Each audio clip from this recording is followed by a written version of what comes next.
Gorjan Slaveski versus Jake Lindsay. See here the main difference, 5'8" versus 5'11". Reach very similar right here, so it's not going to be about this. It's going to be who can come out there, implement the game plan. Can Lindsay keep this fight in his range, or is GoGo going to come out there and land those bombs? Introducing you first, fighting out of the red corner. Tonight he wears black and gold. He stands 5 feet 10 inches tall. His official weight, an even 165 pounds. He holds an undefeated BKFC record at 4-0. Fighting out of Manhattan, Kansas. Here is the undefeated Gypsy, Jake Lindsay. And across the ring, his opponent, fighting out of the blue corner. Tonight he wears black. He stands 5 feet 9 inches tall. His official weight, 164.6 pounds. He is also undefeated at 5-0. Fighting out of Miami, Florida, by way of Chicago, Illinois, and Skopje, Macedonia. Here is the undefeated Gorjan GoGo Slaveski.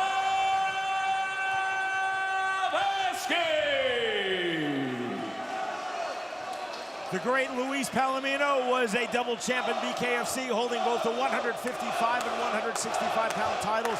Palomino has relinquished the 165-pound strap to fully focus on the 155-pound division. Thus, the winner of this bout becomes the new BKFC welterweight world title. Round number 1. Black and pink trunks for Gorjan Slaveski, black and gold trunks for Jake Lindsay. Immediately into the clinch, that's where Lindsay told us he wants to be. Down goes Gorjan Slaveski, punches on the ground, and time called by referee Andrew Glenn. That was a wild start. A big punch landed by GoGo right away, and then grounded right there. Punches being thrown all over the place. This is crazy stuff. Just checking, make sure he's okay. BKFC's Chief Medical Officer, Dr. Don Muzi. That was the assessment of Gorjan Slaveski. Okay, punches on the ground, but they were all to the body. Illegal punches from Jake Lindsay and Slaveski was grounded, but they weren't to the body. Don't hit him while he's down.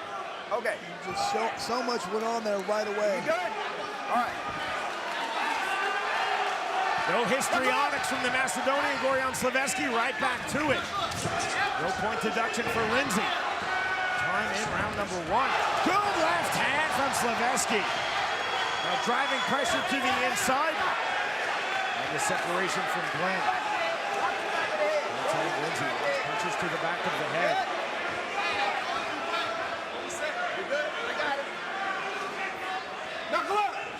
Guys are just so amped up, so fired up. Hard to control your emotions this match. For the second time here in round number 1, big left hand on the entry from Slaveski. Lindsay in the clinch. This is exactly where Jake Lindsay told us he wanted to be. Heavy on the turn, Jake Lindsay. And Lindsay knows it's going to be hard to begin. He's got to weather the storm, these hard punches, until they become more looping, slower. Overhand left. To the inside comes Slaveski. To the inside, overhook snatched by Lindsay. Lindsay cut under his left eye. 30 seconds remaining, round number 1 of our main event title fight. Left hand to Slaveski gets his head. But it stands for Slaveski. Lindsay coming forward. And a duck under from Lindsay. Heavy pressure, duck under from Slaveski. Shots to the inside, big uppercut on the counter left-handed from Slaveski after Lindsay landed. Swings again. A lot of energy being used right now by GoGo. Final seconds, round number 1. Lindsay in the tall stance coming forward. Slaveski in the crowd stance. That ends round number 1. Go out there, spend a lot of energy, wear himself down so Jake Lindsay can pick it up as this fight progresses. Here in the very beginning, we're going to see a good punch lander right there, a good jab by GoGo. But Jake comes in. wasn't too many punches landed really They there. didn't take a point, but did we not get the knockdown in the end? Oh, Round number 2 underway. A huge left hand from Slaveski. He knows he's On the turn. He knows he's gonna get it. Break from Andrew Glenn. great chin right there by Jake Lindsey. Took a hard shot. Left hand again from Slaveski. Slaveski continuing to leap forward from the crouch with his punches, just like that on cue with the right hand. Lindsey from the tall stance. Overhand left from Slaveski. Massive contrasted stances. Now the turn from Lindsey back to the inside. Lindsey to the body. Overhook from Jake Lindsey. On the turn from Lindsey, putting Slaveski's back against the ropes. Slaveski with the right hand over the neck, draws the immediate break from referee Andrew Glenn.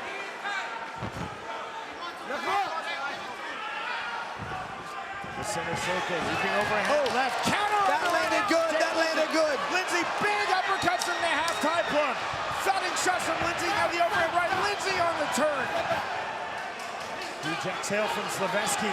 GoGo came straight in there. Lindsey caught him with the punch that hurt him. You can see the pace is slowing down right now for GoGo. He's on that back foot, just waiting to counter. Slaveski measuring, being told by Andrew Glenn, don't extend your fingers outwards towards the face of Lindsey. Overhand left just misses the mark. And Lindsey's just waiting for that counter punch right now. He's waiting to throw that right hand, do the damage. Lindsey stepping to the mid-range on the duck under. Big shot to the body. Both fighters go down. Ruled a double slip by referee Andrew Glenn. 15 seconds remaining, round number 2.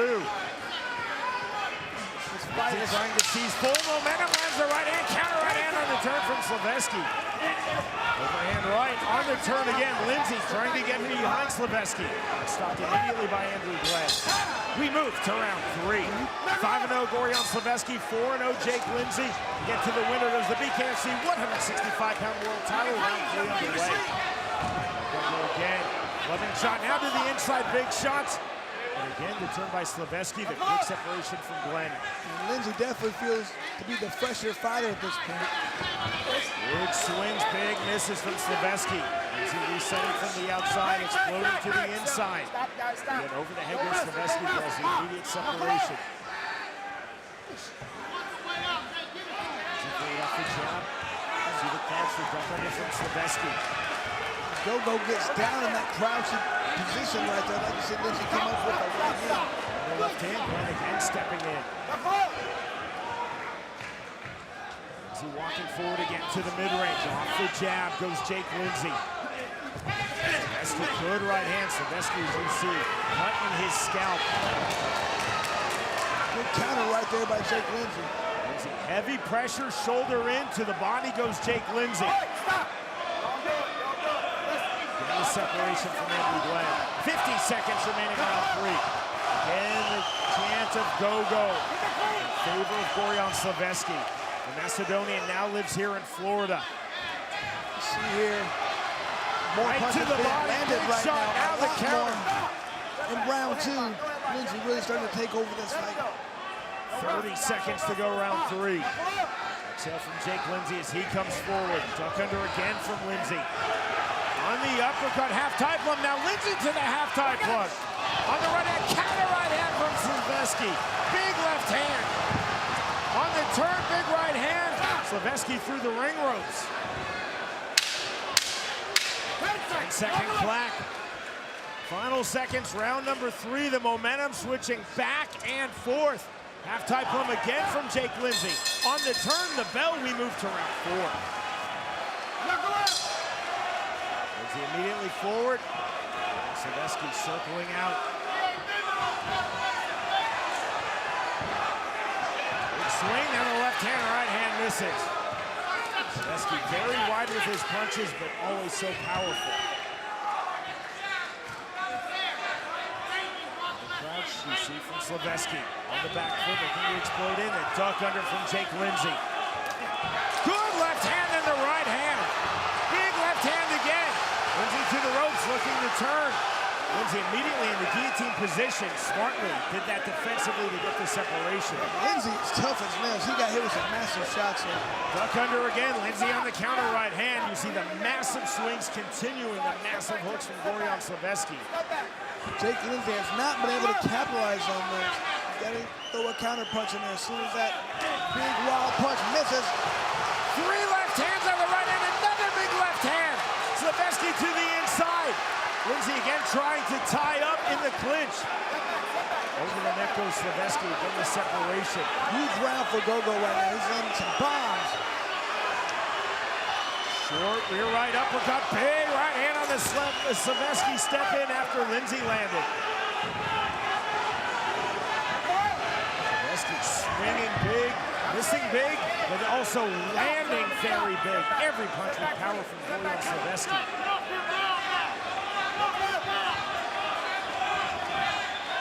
Even on the Slaveski misses, Chris, they're still taking Lindsay back off his striking line. Exactly, he's pushing his opponent around. He's being that bully he talked about. Lindsay off the jab, working to the inside. Counter right hand from Jake Lindsay. Now the defensive clinch by Slaveski. Step back. Step back. Lindsay just pawed at the blood under his left eye. Duck under again from Lindsay. On the turn, the right hand. We move to the 5th and final round. Both fighters have been non-stop, all-out pace. 5th and final round underway. Duck under again, you see the big swings. There's the short right hand now from Lindsay. Lindsay trying to solve distance from the half tie plum. Lindsay to the inside. Short left to the head now for Gorjan Slaveski. Step back. Step back. An overhook from Slaveski. That draws the separation from Andrew Glenn once more. Lindsay immediately forward. There's the right hand. Slaveski resetting center circle, off the jab. Left hand, duck under again. Heavy punch from Slaveski. 80 seconds remaining in our world title main event. Lindsay over the head in the guillotine position. It's been hard for Lindsay. He needs to throw those uppercuts when his opponent's head is done. There, right there. Lindsay again into the clinch. The turn from Slaveski. Lindsay a left to the body as Slaveski turned his back.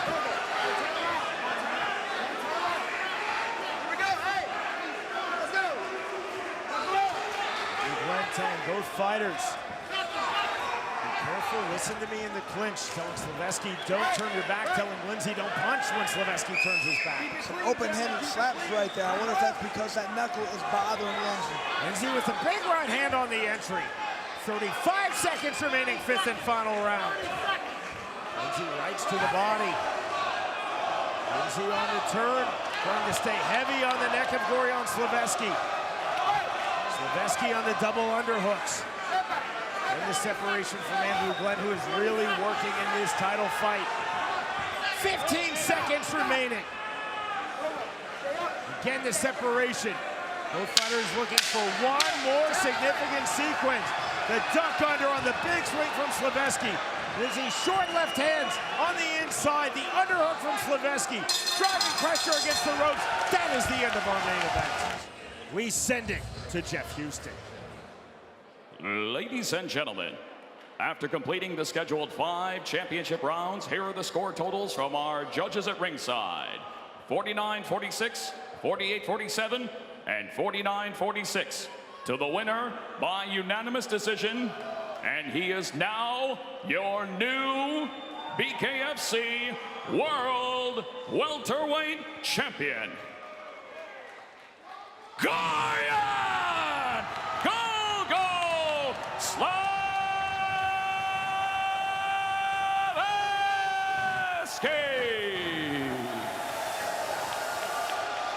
Truly an outstanding performance from both Gorjan Slaveski and Jake Lindsay. The math from the 3 Florida judges, 4-1, 3-2, 4-1, all in favor of the Macedonian Gorjan Slaveski, who is now the BKFC 165-pound world champion. The winner, by way of unanimous decision, Gorjan Slaveski defeats Jake Lindsay. Knuckle! Welcome to the new BKFC app. Get monthly BKFC events for $7.99. This is the best show in combat sports. It's always crazy. Enjoy our all-new library of content, including behind-the-scenes access, exclusive BKFC original series, and additional live bare-knuckle fights from around the globe. Knuckle up with the new BKFC app, only $7.99 per month.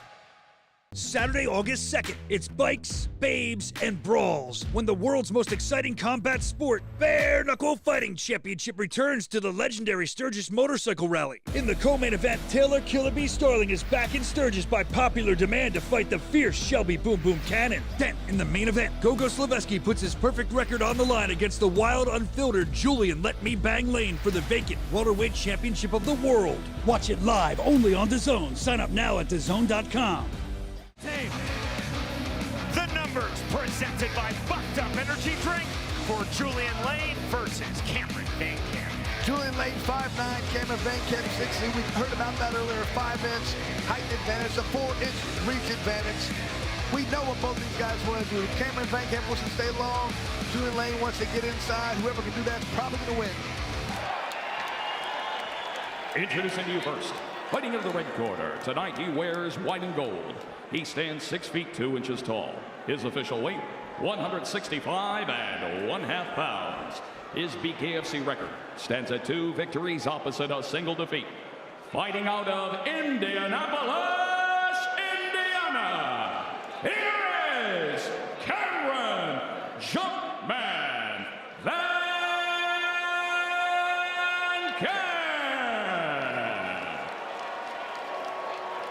And across the ring, his opponent, fighting out of the blue corner. Tonight, he wears black trimmed in maroon snakeskin.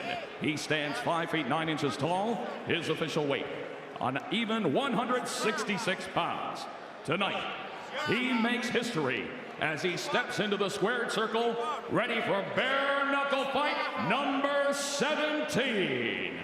Fighting out of Clearwater, Florida, by way of Mansfield, Ohio, here is the one, the only, Julian Let Me Bang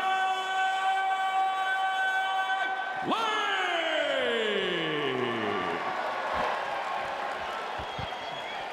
Cameron Vacant told us, I have to control the tempo in the range. I cannot get stuck in the clinch. I cannot get pulled into a brawl. Pull the line. Fighters up to scratch. Look, the bell, round number 1. Maroon trunks for Julian Lane, white trunks for Cameron Vacant. Really pumping the jab from range, Cameron Vacant. There was the methodical start as promised from Julian Lane.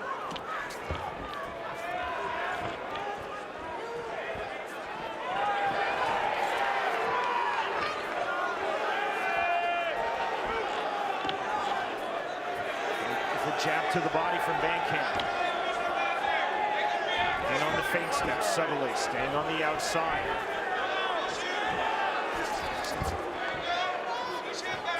Work on the face of Vacant, then the jab as Lane came forward. Vacant 6'2" to Lane's 5'10". Overhand right off the mark from Julian Lane.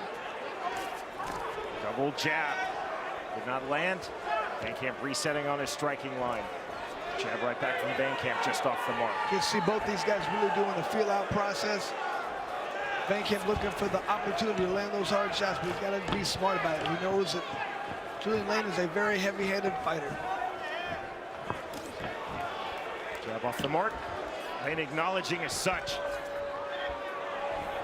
40 seconds remaining, round number 1 of our welterweight division main event. There's the left hook from Cameron Vacant. In and out off the jab. The up jab there from Vacant. Jab again. Pull from Lane, then a good jab from Julian Lane. Jab again. That was fast. With the disquiet from this Mohegan Sun crowd. To the inside. Smart grip up from Cameron Vacant, getting the separation from Dan Bergliotta. Final seconds, round number 1, overhand right off the mark. Stand forward on the duck under. The bell. That is the end of round 1. for round number 2. Second round now underway. Julian Lane entering on a 3-fight win streak. Cameron Vacant entering this main event on a 2-fight win streak. There is a lead uppercut, and then acknowledged by Vacant. Julian Lane seems hurt. He's backing up the entire time. Must have caught him in the right place because Vacant needs to jump on him right now.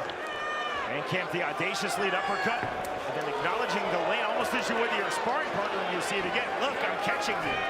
Rear right uppercut now from Cameron Vacant. This is not at sparring speed, Chris. The volume has been turned up here from round 1 to round 2 noticeably. Overhand right from Lane into the clinch. Right. Vacant in those positions, I like to see him throwing some punches. He's just tied up, but I guess he feels like he's doing good from the outside. Double jab. And you hear the disquiet from the Mohegan Sun crowd. Hook jab now from Cameron Vacant. This is exactly the range that Vacant wants. He wants to just stand outside and pick his opponent apart. He's starting to do so in this round. Lane looking for the entry, cannot find it there, overhand left. 35 seconds remaining, round 2. It's in the step of Cameron Vacant on the outside. It's in the step of Lane from the center circle. The jab again from Vacant.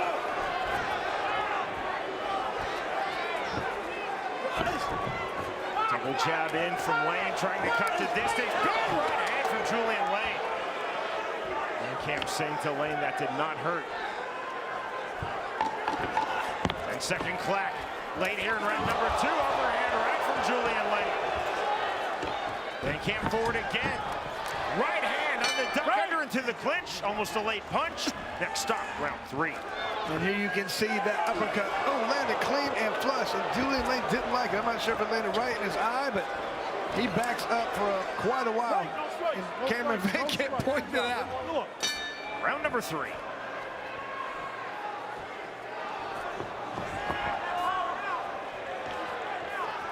And immediately trying to mirror the hips of Vacant to start the 3rd round. That eye still giving Julian Lane problems. Vacant circling on the outside. And trying to jab his way in, then the overhand right, not there. Really awkward blinks from Lane's right eye. Stiff jab from Vacant, then a right hand. Good pull from Lane. Swelling left side of Lane's forehead. There's that uppercut again. Vacant couldn't time it. Timed it beautifully in round 2. Lead left uppercut. Postman blow we fight on.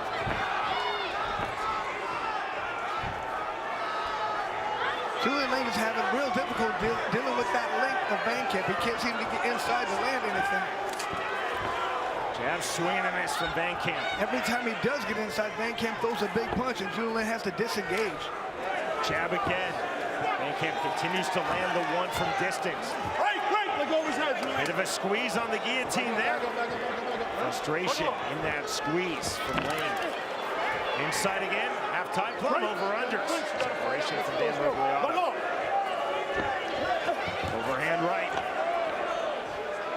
They're off balance punch in this fight from Julian Lane. That's a good step in left hand from Lane. Lane out to the inside, snatching the half-time plum in a very smart tie-up. Cable gripping as Cameron Vacant got the separation. That was the best punch of the fight for Julian Lane. It's kind of frustrating. They landed, didn't do too much damage. Step in right hand again. Mouthpiece out. We fight on the right hand. We're through 3 rounds. Go to the line. You ready? Clearly, it was shown from both fighters. The respective fighter meaning respect flowing in both directions, but things certainly got heated yesterday at the weigh-ins. Not quite taunting from Cameron Vacant, but he's definitely pointing out when he does things well to Julian Lane. I think it's smart. It gets in the fighter's head, plus it lets the referees and the judges know they're winning the fight. 1-4 fully underway. Stiff jab forward from Lane. Huge circle out to his right from Cameron Vacant. There's the up jab from Vacant. That's such an effective punch in this sport. The duck under the turn. Bit of a face wash from Lane on the separation from Murgliata. Good jab.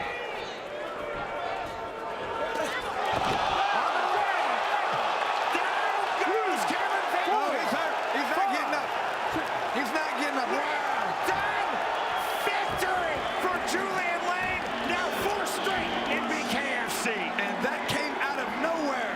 Wow. I didn't see that coming either in Vacant.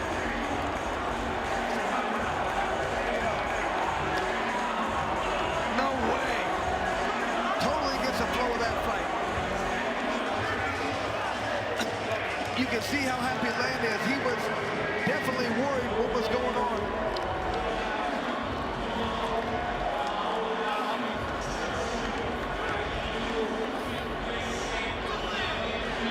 I love it. Look at Lane coming over immediately.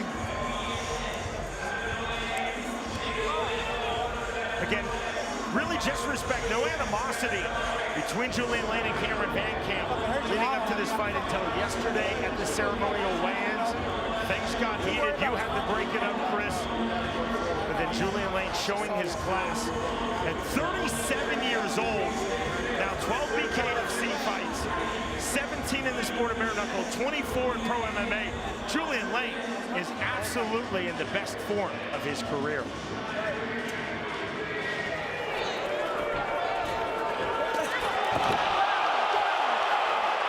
Just a fantastic overhand right. Cameron Vacant was trying to counter with the left hook, got caught on the chin. That's a game he was playing the entire time because he landed some good counters, but you turn that chin, that's all she wrote. Ladies and gentlemen, our referee in charge of the action, Big Dan Murgliata, steps in, calling a stop to this fight at 54 seconds into round number 4. For your winner, by KO, Julian, let me bang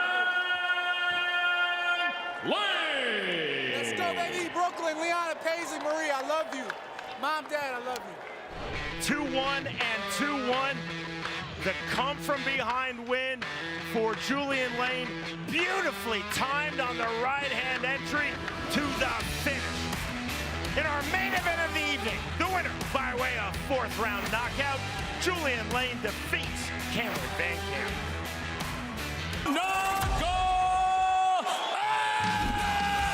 Welcome to the new BKFC app. Get monthly BKFC events for $7.99. This is the best show in combat sports. It's always crazy. Enjoy our all-new library of content, including behind-the-scenes access, exclusive BKFC original series, and additional live bare-knuckle fights from around the globe. Knuckle up with the new BKFC app, only $7.99 per month. Saturday, August 2nd, it's bikes, babes, and brawls when the world's most exciting combat sport, Bare Knuckle Fighting Championship, returns to the legendary Sturgis Motorcycle Rally. In the co-main event, Taylor Killa B Starling is back in Sturgis by popular demand to fight the fierce Shelby Boom Boom Cannon. Then, in the main event, GoGo Slaveski puts his perfect record on the line against the wild, unfiltered Julian Let Me Bang Lane for the vacant Welterweight Championship of the world. Watch it live only on DAZN. Sign up now at DAZN.com. Shelby Cannon versus Cat Rocky. Our tale of the tape is presented by Bucked Up Energy Drink. And Pat Rocky, you can see 5'4" to 5'2", 2-inch height advantage, only a 1-inch reach advantage. Nobody really has the advantage from the tail to tape. Go to the line, ladies. Knuckle up! Round number 1. Purple and orange trucks for Shelby Cannon, pink trucks for Cat Rocky. Step in right hand, there's the left hand from Cannon. Counter right hand, the left hook, just off the mark from Cat Rocky. Tight open striking guard for Shelby Cannon. You see the shield guard. That's a very classic bare knuckle boxing striking guard. There's a classic left hand, and that drops Shelby Cannon. Just a little counter. 8, you good? Not sure how hurt she is. I guess we'll find out. Rocky again, that shades of the 1860s. Channeling bare knuckle boxing with that striking guard is Pat Rocky here in bare knuckle fighting. Look at that lump on Pat Rocky's forehead. There's a massive lump of hematoma over her left eye. Cannon off the canvas, forward aggressively through the center circle, off the jab from southpaw. Traditional striking guard for Paprocki on the turn. Cannon now a high elbow guard. There's a step in left hand from Shelby Cannon. That was clever. Step in right hand from Paprocki. Shades of Archie Moore now on the cross-arm defense. Great creativity, striking defense, the positioning of Paprocki. I mean, but she's still getting hit a lot. Left hand from Cannon, now a right hand. Into the halftime bump, both fighters throwing big. Left hand from Paprocki, right hand from Cannon. Snap down, we fight on from referee Dave Selustad. And it just appears that Paprocki has a little bit more power, but man, she took some massive shot there. Shelby Cannon's looking very good. 15 seconds remaining, round number 1. Right hand, left hand not getting through that cross-arm striking guard. Level changes on the feint. There's the right hand, the step in left hand. The bell, that is the end of the opening round. Round number 2. Paprocki needs to really work on that defense, trying to get those hands in the way. Cannon landed too many hard shots. Step in left hand, right hand. There's the explosive entry. Now the explosive counters right back from Paprocki. Both fighters having their moments in that sequence. First Cannon, then Paprocki. Cannon doing a good job of trying to get inside, working the body with those long, straight shots. Cross-arm striking guard for Paprocki. Left hand to the body. Nice striking guard for Paprocki. You saw Cannon now targeting the body. Targeting the head on the left hand is Shelby Cannon. It's that left hand that's doing the damage for Cannon. She comes in and throws that overhand land. That's that right hand versus southpaw. Lands every time. Left hand, right hand. Again, the explosion forward from Shelby Cannon. Return from Paprocki.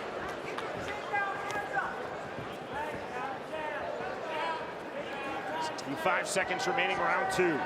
Where Paprocki was able to decide her first fight when the fight happened. I think Cannon's doing a good job of dictating the pace. And then on the left cross, straight right hand, and reply from Paprocki. Both fighters continue to land with authority. Now 45 seconds remaining, round 2. Right hook, counter right hook. Reset for Shelby Cannon in southpaw. Forward and ortho is Paprocki.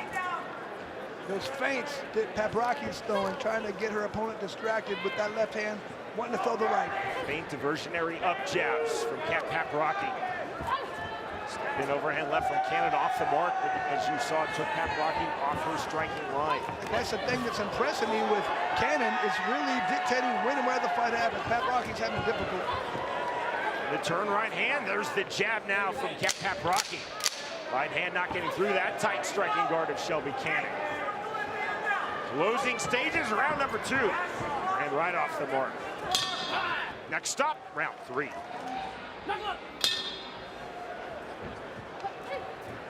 Leading to that cross. Oh, striking guard.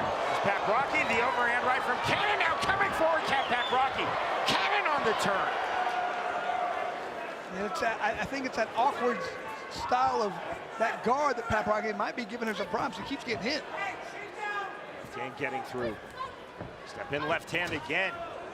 Cannon Chris seemingly being at her most effective when she is throwing punches coming forward in explosive bursts. Like I said, that's when she's dictating when and where the fight happens. When she comes in hard, she comes in with those hard punches, she's landing them. Hand off the mark. Rocky left hook. Paprocki needs to start getting off first, deciding when and where the fight happens.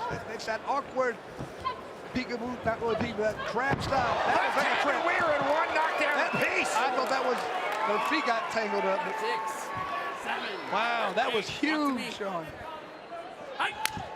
Right back to it from referee Dave Selustad. Spinning the cross-arm guard. Somewhere between Jet Mace and Archie Moore. I mean, that just, in my opinion, brings you out of position. That's difficult in this style to win. And on the outside from the jab.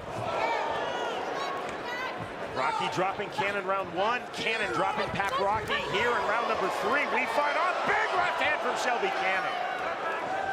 That is a massive hematoma that's getting even more massive as this fight progresses above the left eye of Paprocki. Heavy pressure now in the clinch. There's the clever turn from Paprocki. Half-time bump from Shelby Cannon. Big right hand on the left hand from Cannon. Paprocki turning out. 10-second clack late here in round number 3.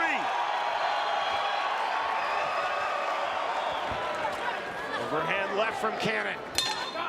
We move to round 4. Rocky recording her knockdown in round number 1. Cannon recording her knockdown in round number 3. So the measuring early stages, round number 4 from Rocky. Overhand left. Rocky shuffling her feet, resetting. I think she needs to abandon that striking on that guard. It just is not working. She keeps getting hit every time with that overhand left. Just an illegal hammer fist on the downward left hand from Rocky. No warning from Dave Selbystead. He's getting hit with that overhand left or straight left hand to the body. You're not blocking any of that. Hammer fists are illegal under the unified rules of bare knuckle fighting, but there's a fine line between a hammer fist and a short overhand turn. To the body. Just waiting for Cannon and then trying to counter. That's difficult. She needs to be getting off first. Cannon doing a great job of just coming in with her own overhand. Hard left hook to the body from Rocky. Deep swelling under Rocky's left eye. Cannon cut outside of her right brow. This is a very entertaining fight. We're in the women's strawweight division. Shelby Cannon, BKFC debut. She enters 3-1 in the sport of bare knuckle. Rocky entering 1-0 in BKFC. And Rocky backing up and throwing punches. You're not going to hurt too many people doing so. You need to come forward. Up to the body, didn't fully land. Rocky, much more conventional striking guard now. With fighters in the center circle. Movement on the outside from Shelby Cannon. 20 seconds remaining, round 4, overhand left off the mark from Cannon.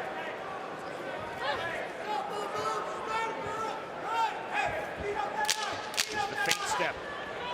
The jab from Rocky.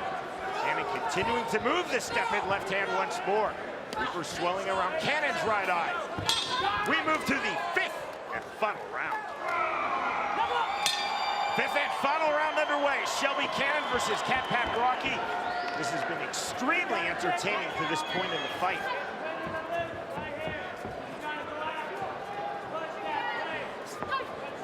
Cannon extending her hands, extending her guard. Rocky's still not trying to come forward, trying to wait and counter. Rocky, the outside, extending her lead left hand from orthodox. There's that clipping right hand from Shelby Cannon, well timed on the left to the body. Forward pressure from Cannon. Rocky lateral movement on her bike on the outside. It almost feels like Rocky feels like she's winning the fight the way she's fighting at this point. She has to do something meaningful. Cannon trying to mirror the hips of Rocky. We're 2 off the mark. Back to the cross arm guard for Rocky. Right hand, left hand not through. Cannon, a big left hand. On the inside, right hand, left hand just off the mark. Rocky with the right hand of her own on the 1-2. Now the naked 2 from Rocky. Long jab. Diversionary up jab from Rocky. See the spin on the cross-arm guard. Left to the body, counter 1-2, definitely blocked. High elbows from Shelby Cannon. Cannon does a good job of ducking her head in low, coming in, throwing those punches. Only thing you can land is the uppercut. Rocky not throwing it. And dictating the forward pressure here in round number 5. Final round of this women's strawweight bout. The jab from southpaw for Shelby Cannon. Cannon on the entry, right hand just off the mark. Final seconds now on the left hand. Left hand, right hand, left hand. Rocky spinning out. That is the end of the fight. Good job, ladies. Ladies and gentlemen, after completing a hard-fought 5 rounds, our judges at ringside score the fight 48-45, 47-46, and 48-45 to the winner by unanimous decision. Shelby Boom Boom Cannon!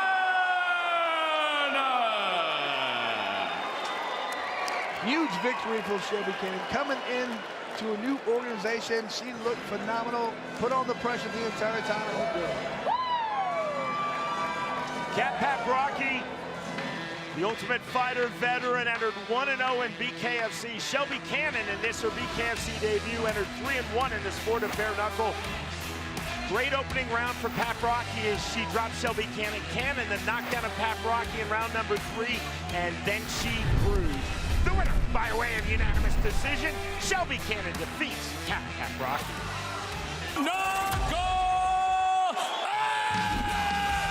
Welcome to the new BKFC app. Get monthly BKFC events for $7.99. This is the best show in combat sports. It's always crazy. Enjoy our all-new library of content, including behind-the-scenes access, exclusive BKFC original series, and additional live bare-knuckle fights from around the globe. Knuckle up with the new BKFC app, only $7.99 per month.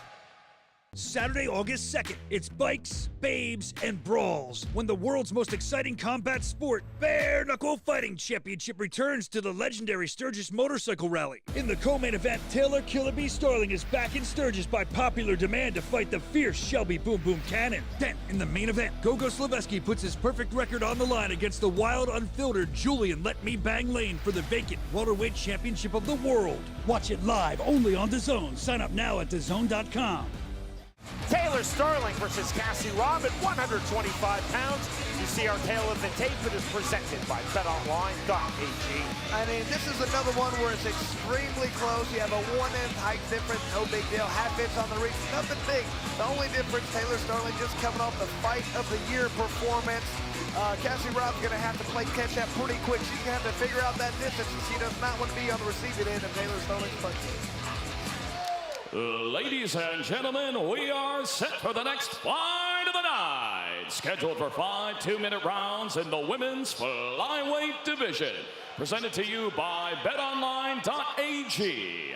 Introducing to you first, fighting out of the red corner. Tonight she wears white and black. She stands 5 feet 5 inches tall. Her official weight, 121.7 pounds. She is a veteran of 13 professional MMA fights. And tonight she makes her bare knuckle debut. Fighting out of Denver, Colorado. Here is Cassie, the Joker Robb. And across the ring, her opponent fighting out of the blue corner. Tonight she wears black and yellow. She stands 5 feet 7 inches tall. Her official weight, 125.1 pounds. She holds an undefeated bare knuckle record at 1-0. Fighting out of Rock Hill, South Carolina. Here is Taylor Killa B.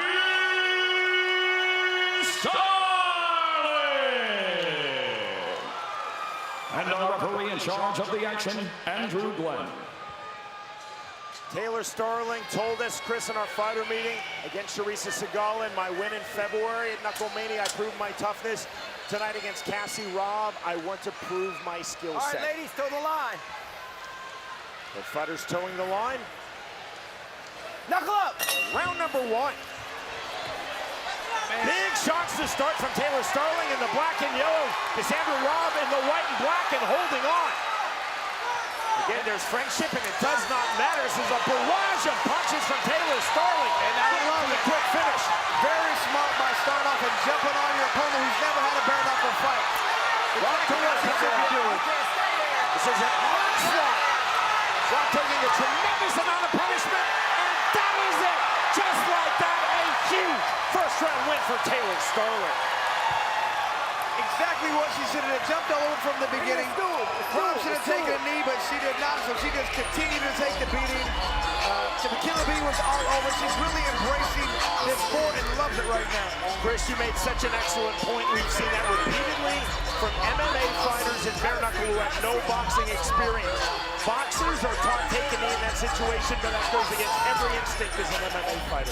And you have to understand that. You have to know going in. You have to understand the difference in what sport this is. This isn't MMA. This isn't boxing. This is bare knuckle. Here it is, right from the beginning. We're going to show the whole thing. Just all over, right, left, just swarming her opponent. Her opponent couldn't even grab, like, you were allowed to clinch. She did it right there. You got to really grab those arms. She wasn't able to, and after that, she was done. Right about now, you should have just said, okay, I'm in trouble. Take that knee, get your 8 count, and regroup. Killa B was exactly what she should have been right there, just swarming. See how I said that? Swarming like a bee. That's a great stoppage by referee Andrew Glenn. Cassie Robb just simply had no answers to that onslaught of punches from Taylor Starling. Absolutely. And look at that look on her face. She's loving this right here. She loves the home she's found at BKFC. And if she's going to put on performances like that, she's going to be here for a long time. This time her eyes not swollen shut afterwards either. Chris, in 2 fights, Taylor Starling has emerged as someone really to watch now in BKFC's women's 125-pound division. To Jeff Houston we go. Ladies and gentlemen, our referee in charge, Andrew Glenn, steps in and calls a stop to the fight at 28 seconds into round number 1 for your winner by TKO, Taylor Killa B. Starling. Simply dominant from Taylor Starling. Throwing, landing, and landing hard. The winner by way of first-round TKO in 28 seconds, Taylor Starling defeats Cassie Robb.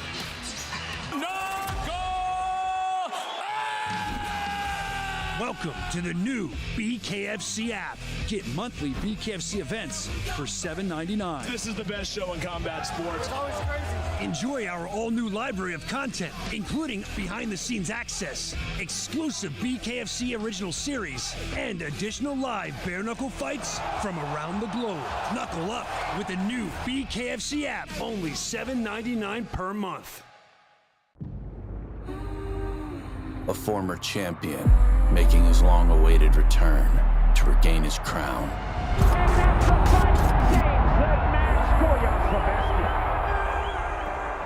I will try to win in a violent way by any means necessary. And that's the fight! Big left hand, Slaveski now trying to finish this fight! A battle-tested veteran, currently running through the welterweight division, who sees gold within reach. He's not getting a Victory for Julian Lane, now 4 straight in BKFC. So, you know, I'm going to keep it short and sweet. August 2nd, I'm knocking GoGo out.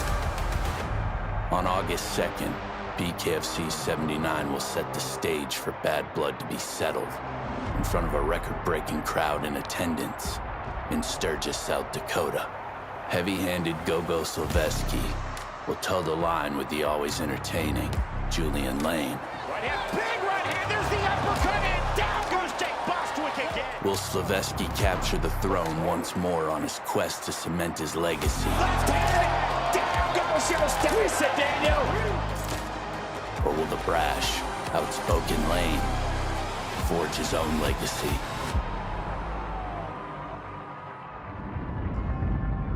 This is BKFC Unwrapped. Slaveski versus Lane.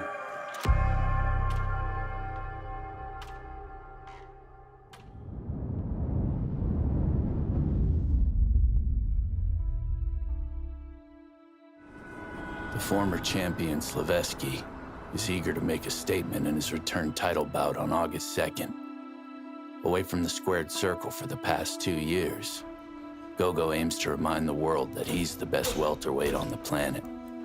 The reason why I returned to BKFC is because this is my home. This is what I can do as soon as I wake up. I don't need no training camp. I don't need no special conditions or anything. I can go by any means and any time, at any place. The reason why I never lost a BKFC fight is not because I train harder than anybody else or I put in more work or anything, and none of that. It's just my mentality is different. My back is against the wall at all times, and I'm doing this in a very violent way. You know, I don't hesitate. I will try to win in a violent way by any means necessary, and that's as simple as that. Like I'll go and I'll try to win by any means. After capturing the BKFC Welterweight Championship at BKFC 49 over Jake Lindsay, Round number 1. Slaveski took a leave of absence from bare knuckle, never officially losing within the sport. Nobody took that title from me, you know, nobody defeated me, nobody beat me, so until then, I'm still gonna be the 165 world champion. And it's simple as that. You can't deny it. I'm on the top of the world, baby! Macedonia! Stand up!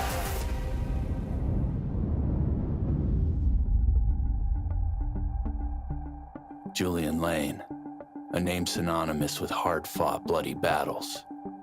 Having faced the biggest names within the sport, Lane has climbed his way atop the division. Riding a 4-fight win streak, Lane believes he's only just reached his peak. I'm all about building my legacy, and with BKFC, it means a lot to me. You know, over the years, you know, people have called me the gatekeeper, but I'm nobody's gatekeeper.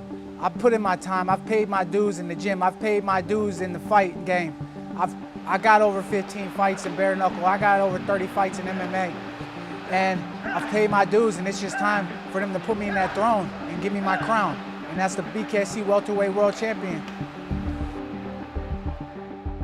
From Alves to Perry to Angulo, Lane has gone toe-to-toe with the best and is a win away from cementing his name in the sport.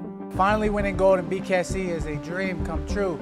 You know, every fight is my next biggest fight, but this fight is the most important out of all because this is going to open new doors of opportunities for me. We got the fastest growing combat sport, BKFC, and I get to be crowned the champion August 2nd. At 37 years old, now 12 BKFC fights, 17 in the sport of bare knuckle, 24 in pro MMA. Julian Lane is absolutely in the best form of his career.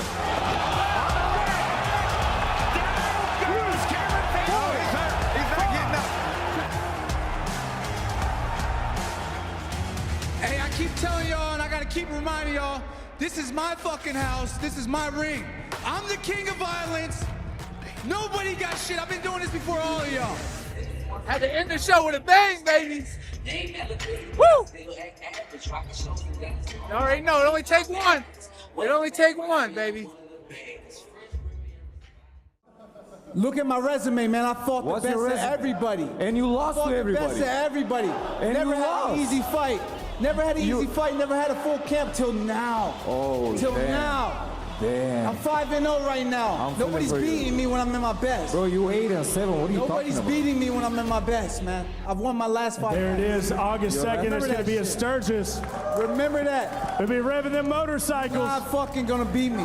Connor, you coming back to Sturgis? You're going to sleep for sure. 100%. Connor will be back at Sturgis. Go. I rarely talk. I know I have to talk, but I like to handle stuff in a different way, a little bit more barbarian. So he can say whatever he wants. You know, it's just funny to me. I definitely rely on my power, but I can assure you that I can use my speed, my strategy, tactics. We can go, you know, I can move around. I'm definitely way faster, stronger, and my mentality is just different than his. And you're gonna see that. You're gonna witness that on August 2nd. You're gonna witness what I'm actually talking about. Those punches moving like that takes a lot of energy. Looks like he's on ice skates right now. 10 seconds remaining. There's the stoppage, and there is the win for Gorjan Slaveski. Next up, a welterweight world title fight. A lot of my fights, they haven't seen the best of me. This time I'm fully ready, I've been fully dedicated, and it's my time. I always told people my style, I'm a technical brawler, but you know, this camp, I'm way more technical. So you can look for that. We might just take out the brawler part and just call me a technical fighter after this. I don't mind taking him into deep water and making him suffer longer. But you know, I pray on his mercy, and you know, the Lord's gonna bless me, so I'm coming for that KO in the first round. We got some bad blood. He got to run in his mouth just saying I was scared to fight him, and I've never been scared to fight nobody. You you know, it's always a time and place for everything. And that's what we're gonna do August 2nd. So, you know, I'm gonna keep it short and sweet. August 2nd, I'm knocking GoGo out. Chaos is my peace, you know, I enjoy being in the chaos. You can send me to the store and I feel more disturbed and more anxious than to be in the ring. I like places where I feel under pressure or where it's chaotic. I function better. I can, you know, zone in. I can narrow my mind and focus on the one test that needs to be done, and that's winning by any means. So I can guarantee you that this fight will not go 5 rounds. He's going to sleep maximum by the 3rd.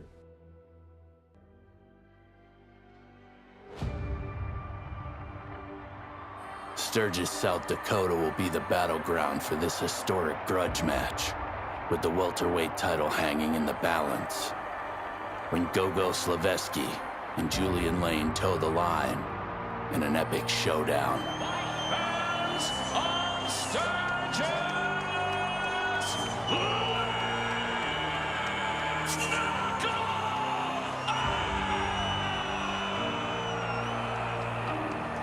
Two worlds will collide, one being a story of untarnished dominance. He's going to sleep maximum by the 3rd. The other, a tale of resilience and redemption. I'm looking forward to this opportunity. Thank you for taking this fight, and may God have mercy on your soul, man.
Tonight, Bare Knuckle Fighting Championship returns to Sturgis. Last year, we witnessed jaw-dropping fights.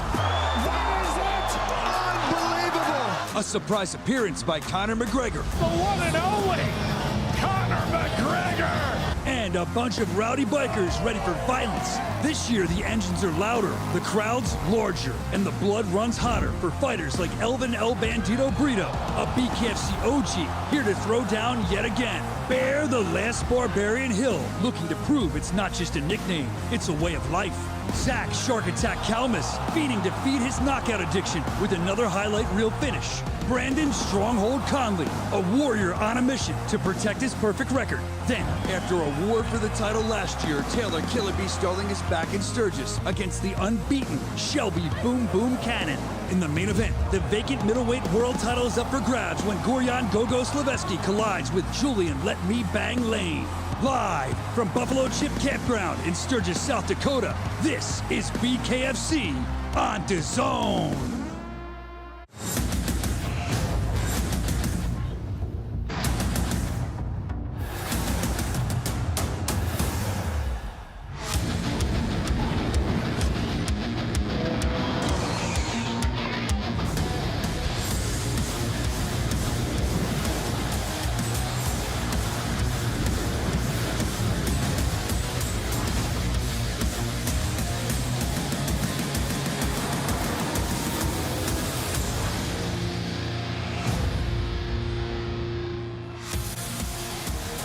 Bare Knuckle Fighting Championship is presented by Bucked Up Energy Drink.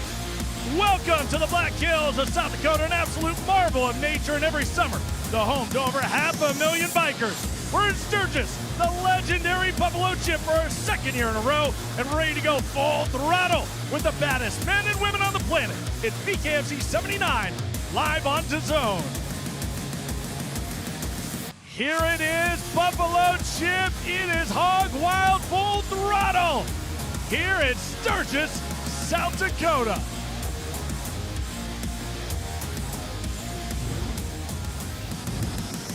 Yes, indeed, it is going down here at the Buffalo Chip. Welcome to BKFC 79, live on your home of boxing, DAZN. I'm Cyrus Fees. I'll be with you all night long, and it is going to be another special night here at the Buffalo Chip. We're on the same stage where just this week, you're going to have everybody from Marilyn Manson to Jason Aldean. You're going to have Five Finger Death Punch. All of the biggest bands will be on this stage rocking it for all of these crazy bikers. But there's only one way to truly kick off the 85th Annual Sturgis Motorcycle Rally, and it's with Bare Knuckle Fighting Championship. We have a fully loaded card. First 3 fights are free. Then we're going live on your home for boxing, DAZN. Folks, last year was a movie. It was incredible. What can I say? We didn't know what to expect. We knew it would be great. We know it'd be this good. So many incredible knockouts. Incredible stuff. Zach Calmus, you'll see him tonight. He had a big night. The appearance of Conor McGregor caught the entire crowd. And then it was that awesome main event, Britton Hart and Taylor Starling. Taylor Starling is back looking for redemption. She didn't get the win last year. She's got a big Buffalo Chip on her shoulder. She's looking to get that win. Now, if you want even more BKFC action on the bare knuckle, you can swing a cat at, then it's all on the BKFC app, live and in any app store, and it'll stream to any of your devices. $7.99 gets you the all-access pass. That means our incredible archives are at your disposal. That's the BKFC app. Get it locked in. Get it locked in now. We're here in the free view, and one thing I can tell you is that many times the free view steals the whole show. We're going to give this to you for free, but of course, if you want to see the entire show, you'll get that on DAZN. Speaking of which, here's your free fights. Goody Castillo, Kerr, and Blade, and then Timmy Mason and AJ Craig. Incredible stuff there. Folks, our co-main event, I referenced this a little bit earlier, Taylor Starling. She's deemed herself the Queen of Sturgis, and listen, I can't dispute it. They love her here. She won the entire crowd over last year. Shelby Cannon is young, undefeated, and looking to make a name for herself. She could beat Taylor Starling in Sturgis. That'll be massive. And I love this main event for so many reasons. Both these guys are absolute savages. They come for blood, and they have wars. Julian Lane, Let Me Bang, a guy that's been with us damn near since the beginning, continues to get better. He's on a 5-fight win streak. GoGo Slaveski is undefeated in BKFC and is looking to get that title back around his waist. The squared circle is right there, center stage of the legendary Buffalo Chip. Let's go down to our esteemed commentary team, Sean Wheelock and Chris Lytle. This main event here in Sturgis, it could be a bloodbath, Sean. Fully agreed, Cyrus. Chris, our main event for the currently vacant BKFC welterweight world title. Julian Lane, who enters on a 4-fight win streak in BKFC versus the former bare knuckle fighting championship 165-pound world titleist, Gorjan Slaveski. And GoGo never lost that title, Sean. Let's remember that. He gave it up, but he desperately wants it back right now. He'll do anything to get to it, but there is one man in his way. That's Julian Lane. He's been around for a long time, so much experience, and he's hitting on all cylinders right now. Sean, this should be an amazing fight. Chris, you have tonight's fight odds from here in Sturgis, South Dakota. They're presented by BetBKFC.com. And look at these fights, Sean. So much money to be made. The one that really jumps out at me is Bintliff. I know she's minus 345. However, she is in her hometown. She's bringing it tonight, Sean. Blackout Coffee presents the unified rules of bare knuckle fighting, administered this evening here in South Dakota by the presiding Wyoming Commission. There is no 3-knockdown rule. All kicks, knees, and elbows are illegal, as are all takedowns and submissions.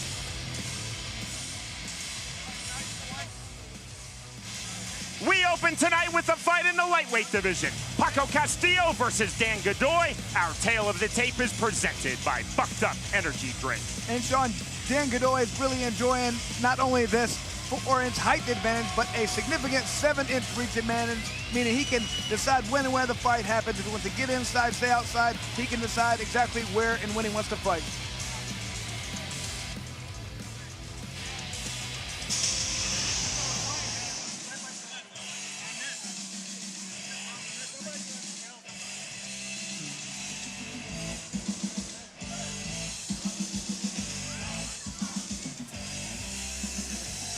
This is fight number 2 in bare knuckle fighting championship for Paco Castillo. He has had 45 pro MMA bouts, 3 in professional boxing. Castillo told us in our fighter meeting, I absolutely know that I cannot be stationary in this lightweight fight versus Dan Godoy. I have to use my head movement to get to the inside. I have to be elusive throughout this fight. And as he gets in there with that movement, he wants to utilize more dirty boxing, get inside, make it a rough, dirty, nasty, rugged fight. Castillo also told us, combinations on the inside, then smartly and safely back out. I will constantly throw lead hooks. I will set the range in and out off of my jab. Sean, he knows he is the first fight of the night. He wants to set the pace. He's coming out for a fast start. He's coming after an opponent. He wants to put him down early. Of his opponent, Dan Godoy, Paco Castillo said, Godoy is definitely very durable. I know he's tough. I think that he wants to work into the clinch. I have to frame off. I have to push off and create distance. I cannot get stuck in Godoy's clinch. He wants to make sure he flows a little bit more this fight, like you talk about being elusive, but he will even put his hands down. He wants to make sure his opponent is coming in. He wants to set him up for some power shots.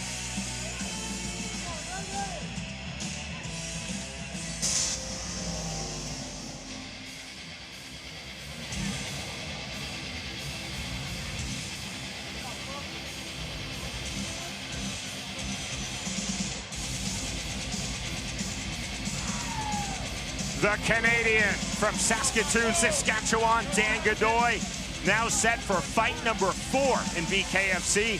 He has also had 2 amateur boxing bouts. Godoy told us that he is dedicating this lightweight bout to his late cousin, Emmanuel Moraga, who Godoy told us was like a big brother to him.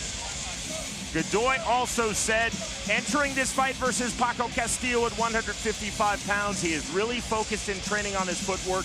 Godoy was adamant, all the way in or all the way out. Lots of straight punches. Feels like his opponent's going to throw wide looping shots, a lot of jabs, a lot of twos. Like you talked about, Sean, he too wants to get in the pocket. Once you utilize that clinch, feels like he's stronger in that position. Godoy said, I definitely respect the punching power of Paco Castillo. I feel that Castillo will be very aggressive in round number 1. If we get to round number 2, Castillo, Godoy told us, I believe will fade markedly, and that's when I will turn up the pressure. Well, as his opponent comes in, he wants to utilize that jab, sidestep, get out of the way, and then some hard head shots to counter. To get us started from the famed Sturgis Buffalo Chip in Sturgis, South Dakota, we send it to Jeff Houston. Ladies and gentlemen, a very good evening to you and welcome one and all to the world famous Buffalo Chip here at the 85th Annual Sturgis Motorcycle Rally, the biggest party in South Dakota. Let's hear you one time, Sturgis, South Dakota! As we begin the most violent night in combat sports, welcome to BKFC 79. BKFC Preview begins tonight with 5 2-minute rounds in the lightweight division, presented to you by Bucked Up Energy Drink. Get bucked up. Introducing to you first, fighting out of the red corner, tonight he wears black and white. He stands 5 feet 5 inches tall. His official weight, 154.8 pounds. He is a true MMA veteran of 45 fights, and tonight steps into the squared circle ready for bare knuckle fight number 2. Fighting out of Hereford, Texas, by way of Dalhart, Texas, here is Paco, the Texas Punisher, Castillo. And across the ring, his opponent, fighting out of the blue corner. Tonight he wears black. He stands 5 feet 9 inches tall. His official weight, 155.6 pounds. Tonight he toes the line, ready for bare knuckle fight number 4. Fighting out of Newport Richey, Florida, by way of Saskatoon, Saskatchewan, Canada. Here is Daniel, the Primal Godoy. And our referee in charge of the action, Blake Grice. Paco Castillo told us, I want a fast start off of scratch and immediately push Dan Godoy to the ropes where I will open up to his body. Round number 1.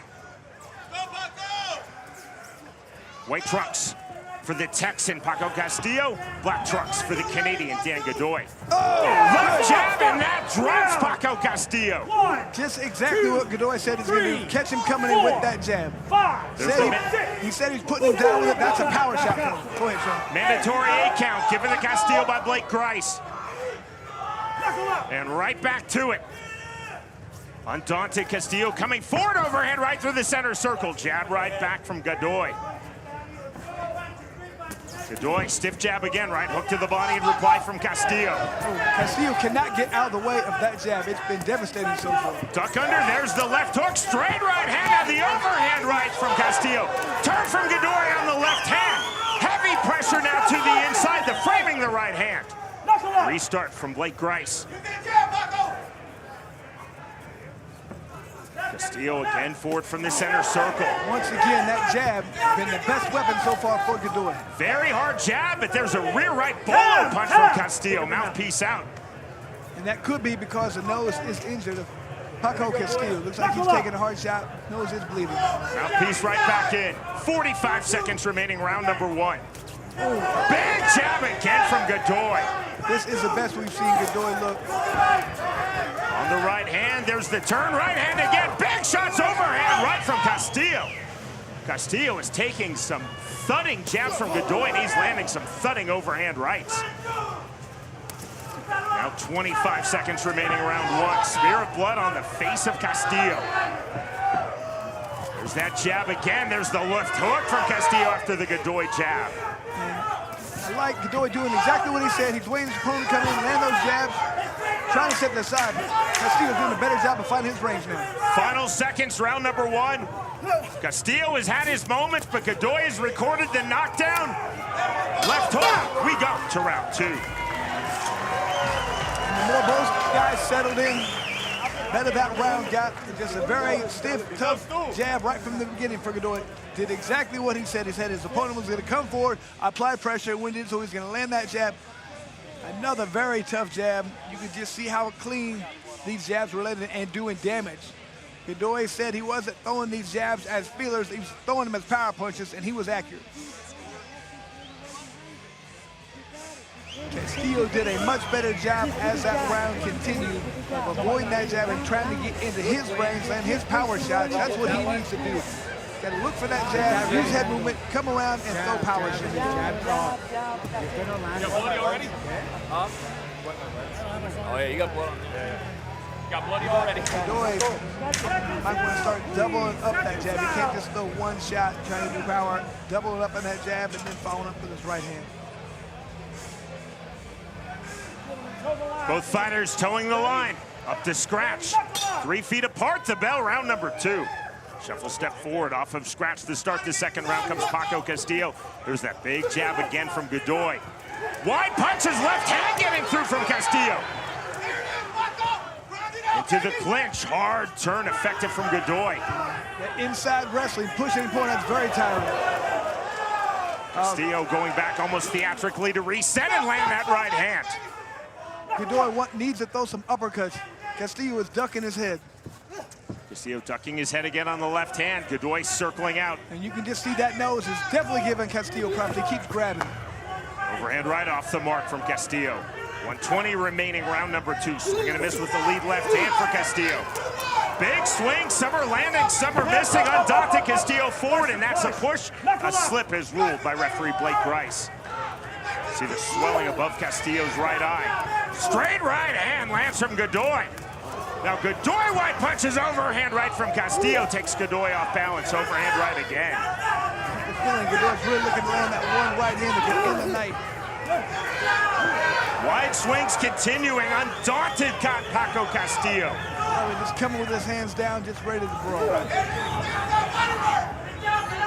40 seconds remaining, round number 2. We're in the lightweight division, and there is a thudding right hand lands from Castillo. Godoy took that well, reset it. Felt like both guys landed good punches in that exchange. Oh, that was a good punch by Godoy. Left hook, right hand, knocked down number 2. That is ruled a push by Blake Grice. Very fortunate because Castillo was badly hurt. See the smear of blood across the face of Castillo. Godoy needs to land one more good punch. Ooh, good counter by Castillo. Short left hook from Paco Castillo. Officially just one knockdown in this fight. Godoy dropping Castillo with the jab in round 1. Bell, knuckle up. Final seconds, round 2. There is the bell. We move to round 3. Castillo's face is a wreck at the cut man Pat McPherson has his work cut out for him. Yeah, need it. Look up. Let him work, Paco. Those were some vicious exchanges between those two. Both guys landing hard. Godoy needs to do a better job of avoiding those hard shots. He's getting too focused on his offense. He needs to think about the defense because he ate some left hooks from Paco Castillo. He has to think him having his opponent's nose so damaged. You can just see it's really affecting Castillo. He keeps grabbing it. He's thinking about it. Godoy needs to continue to target with that jab, follow with the 2, make this fight over. You don't want to let a guy like Castillo throwing his power shots. You don't want to let him linger. You never know what's going to happen. One hard shot could change this fight. Seconds out called. Scan the QR code to watch our main event. You can see it live on DAZN Worldwide. BKFC 79 from the famed Sturgis Buffalo Chip. It's part of this great 85th motorcycle rally in Sturgis, South Dakota. Medical timeout. Dr. Don Muzzi, Chief Medical Officer of BKFC. Looking at Paco Castillo. Medical clearance from Dr. Muzzi. A literal thumbs up from referee Blake Grice. Into round number 3 we go. Round 3. Castillo coming forward immediately off of scratch. Godoy by design taking himself backwards off of scratch to start round 3. Godoy short right hand. Both guys throwing power shots. Castillo to the inside. There's the push off to create space from Godoy. That draws a soft warning on the push from Grice. Overhand rights. Godoy to the inside. Heavy pressure. Driving pressure, putting Castillo's back against the ropes. Knuckle up from Grice, back to the center circle, 125 remaining round 3. Right hand getting through from Godoy, right hand through from Castillo. I don't like the way you're leading in with your head. If it ends up in the head, but it's going to cost you. Watch it. That's called a hard warning in referee speak. Blake Grice telling Dan Godoy, you're leading with your head. If it causes a cut, it will cost you. Blake Grice, one of the best MMA referees in the world. We're so happy to have him now in BKFC. You just see how tired both of these fighters starting to get his hard push to the leg. Big left hand from Godoy. Godoy on the left hook, right hand. And it just looked like Castillo's about to fall with every shot, but man, just keeps on his feet. That's 40 seconds remaining round 3. Just heart and effort from Paco Castillo. Big exhale from the Canadian Dan Godoy. Left hook from the Texan Paco Castillo. Castillo on the jab, right to the body, left hook. Castillo continuing to swing big. That's a push down, officially the 3rd slip of Castillo here in this fight. Stand me. Knuckle up. And look at both these guys, they're just exhausted. So this is such an exhausting fight. Getting inside, pushing each other around, it's so tiring.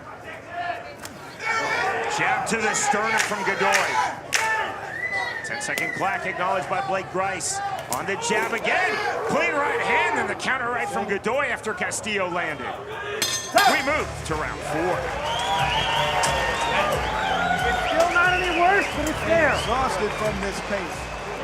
Throwing so many hard shots wears you out, but not at the inside fighting that they're doing. And how many times has Castillo had to get up off the ground? He's been forced down at least 3 times. He's been knocked down once. That's exhausting, Sean. And just look at these power shots landed by both these guys.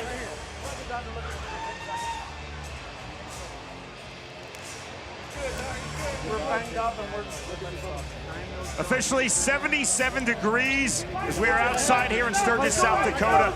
But Chris, with the setting August sun, it feels a lot hotter than that. Fight is over, Sean. This fight is over. It has been stopped. And the win for Dan Godoy. Just too much damage, I would have to guess. I haven't heard what they said yet. I don't think Castillo would stop on the stool. I think that the referees are his corners saying, no mas.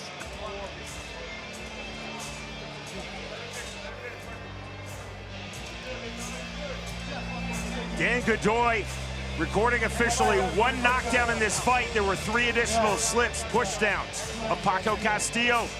But the knockdown coming on a beautiful left jab from Ortho for Dan Godoy in round number 1. Our strike stats presented by Fucked Up Energy Drink. You can see a lot of punches thrown by these two guys, but it was just that accuracy for Godoy, especially a lot of those jabs. That first one you talked about, the guy that knocked down Sean, that set the tone for the whole fight. He landed that jab often, and that did so much damage to Castillo. Paco Castillo threw big shots throughout, wide power punches, undaunted by misses, and he had a lot of hard punches that landed, especially with the overhand right. Credit to the gameness of Castillo off the canvas of round 1. Credit to Dan Godoy. That's next level offense for Godoy, and this is 4th bout in BKFC, and he also walked through some very big punches of Paco Castillo. We go to Jeff Houston. Ladies and gentlemen, before we go to the decision, let's have a big round of applause for these 2 warriors. On the advice of our ringside physician, our referee in charge, Blake Grice, steps in, calling a stop to this fight at the conclusion of round number 3. For your winner by TKO, Daniel the Primal Godoy. Great job for Godoy, showing a lot of good improvement with that jab and good ring control, and just continue to throw hard shots the entire fight. Officially, a TKO due to physician stoppage, win number 1 in BKFC for Dan Godoy. Paco Castillo off the canvas landing big shots, but Godoy showed his timing, showed his power off of the jab, and showed his class throughout. In our opening bout of the evening of BKFC 79, the winner by way of third round TKO due to physician stoppage, Dan Godoy defeats Paco Castillo.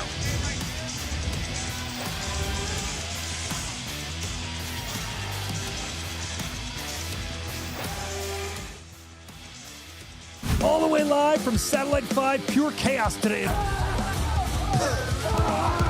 It's another crazy jam-packed show. You never know what you're going to get here. Going viral across the internet, I wanted to try it at least once. So when they slap that, it makes it extra red kind of thing? With all the different things we got going on, we're going all over the world. Yeah, man, I'll beat the out of him. I think it'd be 500. Fade the flag. We're here to break news, and I'll break necks if I have to.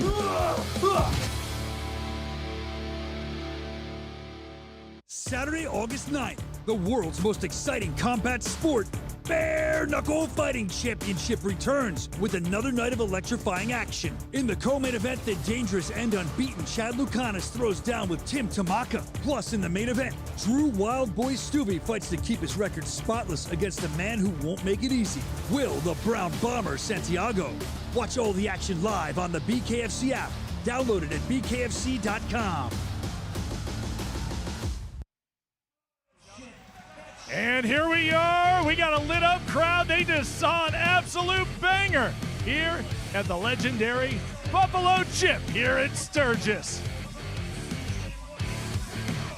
Take a look at that view, man. We got a bunch of new fans here in Sturgis. Here's your OnlyFans exclusive look. Our main event tonight, Julian Let Me Bang Lane. Who doesn't love this guy? Always comes to fight. And this is the biggest opportunity in his career in the main event. And I wouldn't say he's friends with this guy, Macedonian-born GoGo Slaveski. He is an absolute monster, undefeated 6-0 in the BKFC, including a championship win. He never lost that title, so you know he wants it back around his waist. Slaveski and Lane tonight in our main event. And here we are, the legendary Buffalo Chip BKFC 79 is brought to you by Bucked Up, OnlyFans, Rasha, and the world's creamiest stout, Forged Irish Stout.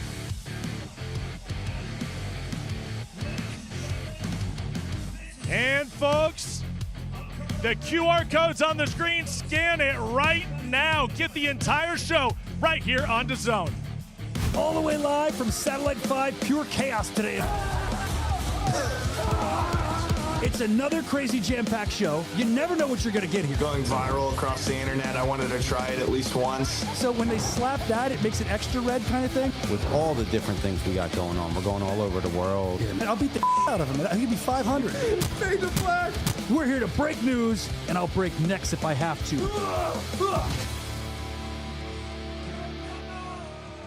Saturday, August 9th, the world's most exciting combat sport, Bare Knuckle Fighting Championship returns with another night of electrifying action. In the co-main event, the dangerous and unbeaten Chad Lucanis throws down with Tim Tamaka. Plus, in the main event, Drew Wild Boy Stubby fights to keep his record spotless against a man who won't make it easy, Will the Brown Bomber Santiago.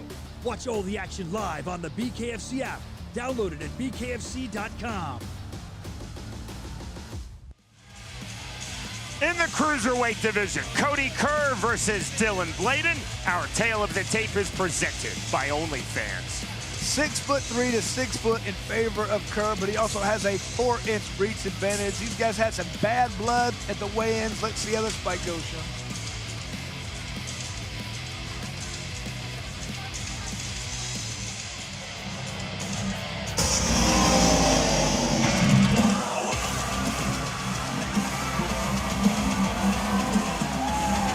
This is the Bare Knuckle Fighting Championship and professional combat sports debut for Dylan Bladen.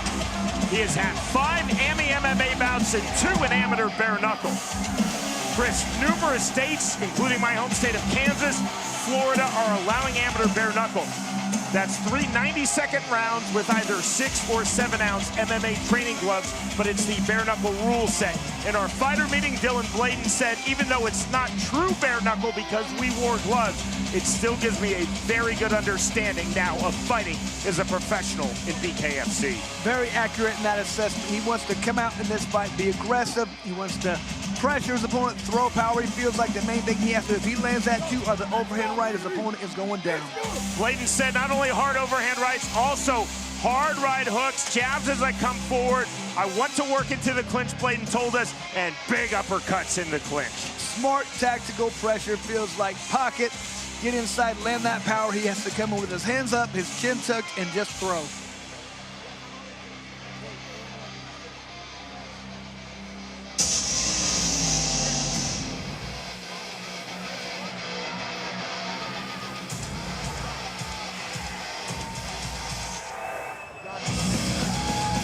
Fighting here in his home state of South Dakota, the fighter from Spearfish, South Dakota, Cody Kerr, now set for his BKFC debut.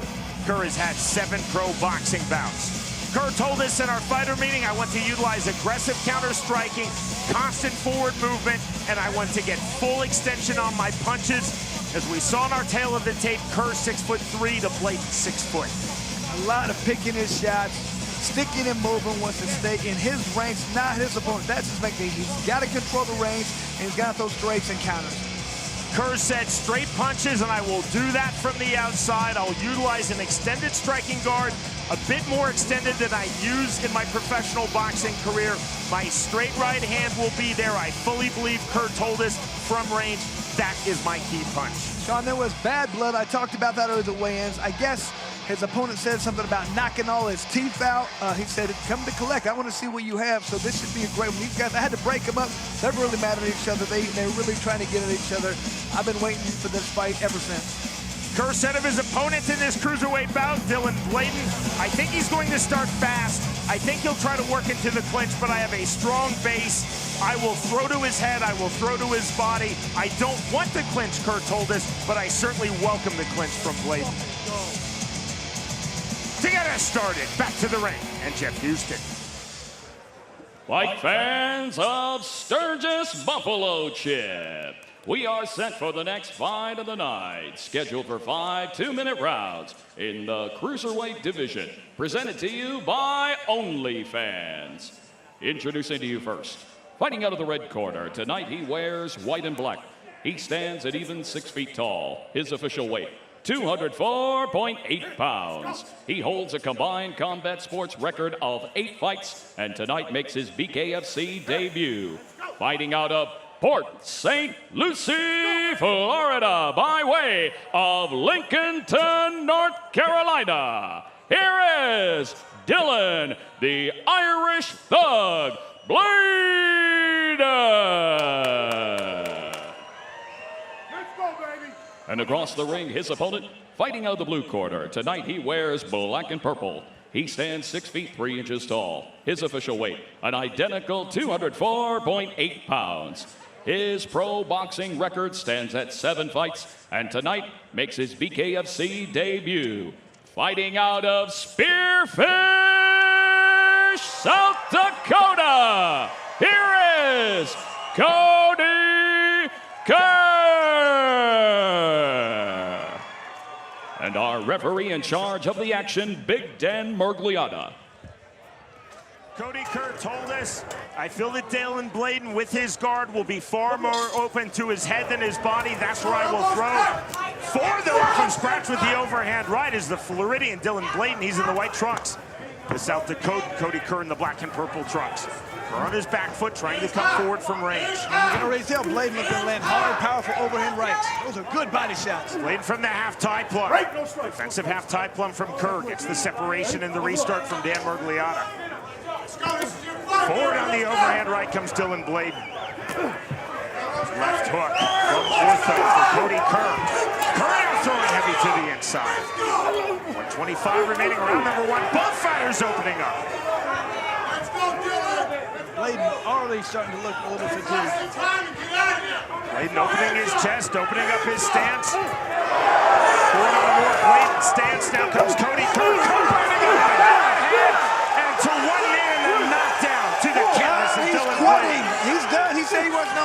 this.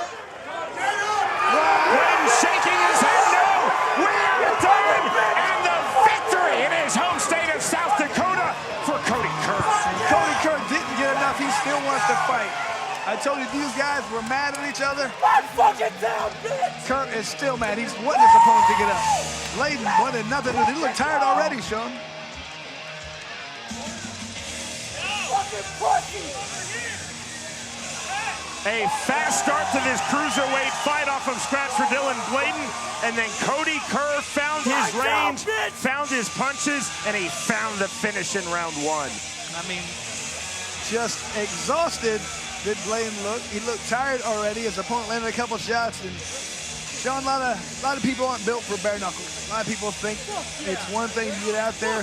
Like I said, he did some amateur bare knuckle with gloves. It's a little different when you hit with a bare fist. Again, go back to our fighter meeting. Cody Kerr said, I expect a fast start off of scratch from Dylan Bladen. Chris, that's what he got. And just a clean right hand. Like I said, you get hit right in that beak. Sometimes you go, oh, I don't like this sport. This isn't for me. So, I mean, good job for Kerr. He felt like his opponent was going to come out aggressive. He did. He countered. He waited for the right time, and then he lit his opponent up. And all it took was one shot, and that's what he got.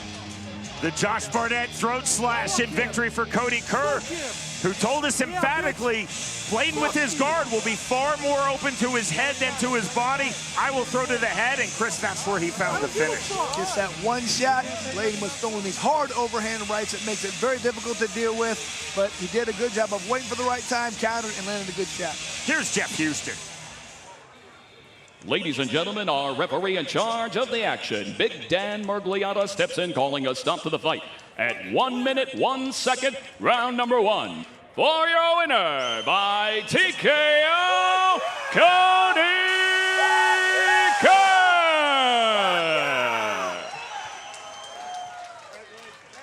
All right, Cody Kerr. I love this sportsmanship right here. This is what it's all about, Sturgis. This is what we love. Cody, come on over here, my man. Come over here, brother. Let's talk. Congratulations. What you just did right there was magic. Spearfish. Stand up for your boy, Cody Kerr. What an incredible victory. Talk about that finish. That has to feel damn good to get that done in Sturgis. Fuck yeah, it does. This motherfucker started talking shit on Facebook saying he's gonna come collect my fucking teeth. I'm fucking here, bitch. This is my motherfucking town! Fuck you!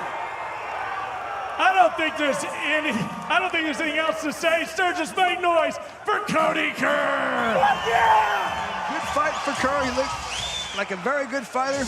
I'm not sure about everything else, but man, he did a good job of landing those shots, moving out of the way, countering effectively, and put his opponent down. BKFC's 205-pound division is now that much deeper with the arrival of Cody Kerr.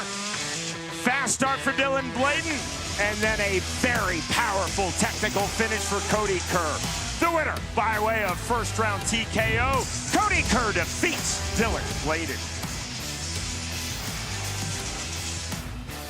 All the way live from Satellite 5 Pure Chaos today. It's another crazy jam-packed show. You never know what you're going to get here. Going viral across the internet, I wanted to try it at least once. So when they slap that, it makes it extra red kind of thing? With all the different things we got going on, we're going all over the world. Yeah, man, I'll beat the out of him. I think it'd be 500. Fade the flag. We're here to break news, and I'll break necks if I have to.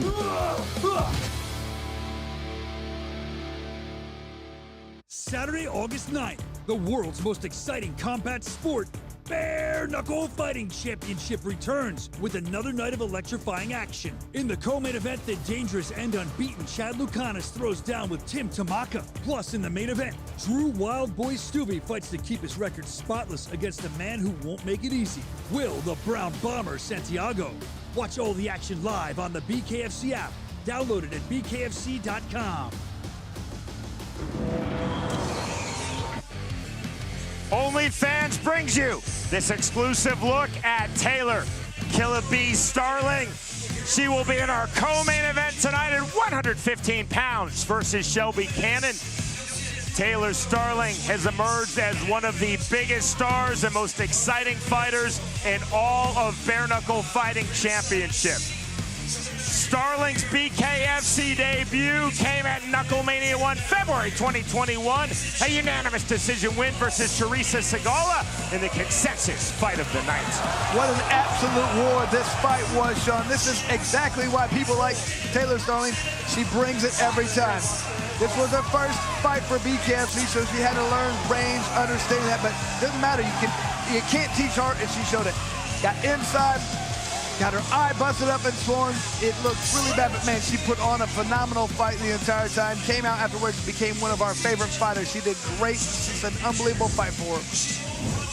Taylor Starling versus Shelby Cannon at 115 pounds. And front row ringside wearing the strap is BKFC's women's featherweight world champion, the undefeated Jessica Borga. Scan the QR code now on your screen. That's how you can watch our main card, 8 bouts in all, live on the Zone. We're in Sturgis, South Dakota, BKFC 79.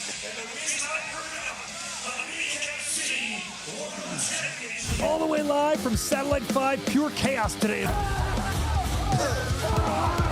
It's another crazy jam-packed show. You never know what you're going to get here. Going viral across the internet, I wanted to try it at least once. So when they slap that, it makes it extra red kind of thing? With all the different things we got going on, we're going all over the world. Yeah, man, I'll beat the out of him. I think it'd be 500. Fade the flag. We're here to break news, and I'll break necks if I have to.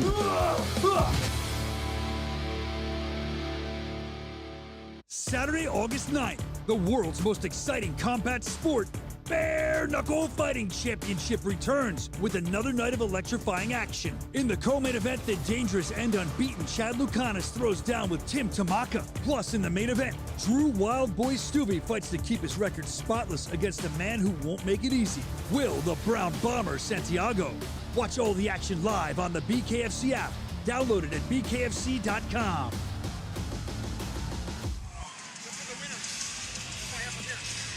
Outside tonight, BKFC 79, the Sturgis Buffalo Chip is part of this outstanding 85th Motorcycle Rally, Sturgis, South Dakota. Kai Stewart, the undefeated BKFC 145-pound world champion, playing to this jam-packed crowd, wearing his belt. In Kai Stewart's featherweight division, and 2 of Stewart's fellow Montanans, Timmy Mason versus AJ Craig. Our tale of the tape is presented by Blackout Coffee. And Timmy Mason, 4 inches taller than Craig, but only a 1-inch reach advantage. Sean, sometimes I think the smaller fighter get into those overhand rights and lefts. I think they have the advantage, but we'll see.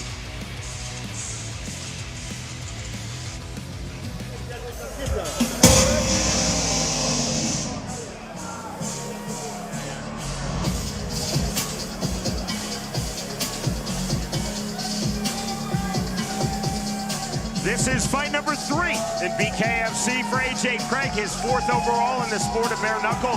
Craig has also had 2 pro MMA bouts. AJ Craig told us in our fighter meeting, I'm going to be very disciplined with my high guard in rounds 1 and 2. If we go to round number 3, I'm going to open up my guard and I'm going to turn up my aggression. Well, by doing so, he wants to get outside of his opponent's jab, but then he wants to get in, work the body, throw hard overhands. I liked what he said, John. He said he's not going to get greedy, throw 2 or 3 punches, and then right back out in his position. AJ Craig, very candid in our fighter meeting of his opponent in this featherweight, Timmy Mason. Craig said, I definitely know that Mason has more punching power than me, but I am faster. I'm going to be technical. At times I'll be a technical brawler. I'm going to use my speed to negate the power of Timmy Mason. And he's going to use his speed to frustrate his opponent. He's going to move a lot, and when his opponent gets frustrated, he's going to open himself up, and that is when Craig gets in and does his damage. 3 fights in BKFC for Timmy Mason, including August of last year here in Sturgis when he defeated Gabriel Fryer by first-round KO. And this shows what Timmy Mason has. Just great power. Ooh, left hand right on the button, right on the chin. That's all it took. Put his opponent out. And that wasn't a TKO. That was what you call a KO. Slept his opponent. Complete belief in his power. Feel like all he has to do is land that hard shot, and he's putting anybody in this division down. He did it last year. Let's see if he can do it again tonight.